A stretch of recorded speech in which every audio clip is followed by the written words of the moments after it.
Yeah, in this video, we'll look at implementation of function for Taylor series using iterative method, that is using loop. So already I have the body of a function. I will implement the body. I'll declare a variable s that will be initially 1. Then for iteration, I will take one variable I.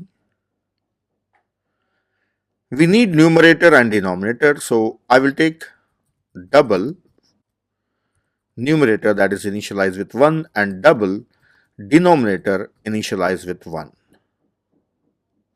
Next, for loop will start I from 1 onwards and going up to n, I plus plus every time. Now inside for loop, numerator I should multiply every time by x and denominator should be multiplied by I every time. So I is 1, then I is 2, so we'll get the factorial.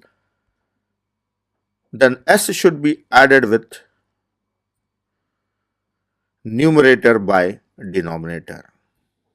At the end outside the loop, return s. So this is a iterative version. Let us print the result obtained by that function, percentile lf, new line, then call function by passing 1 comma 10. So we already know the result, we should get the same result. 2.718282, yes, perfect. So this is the implementation of Taylor series for finding the value of e power x for 10 terms for given number of terms. So that's all.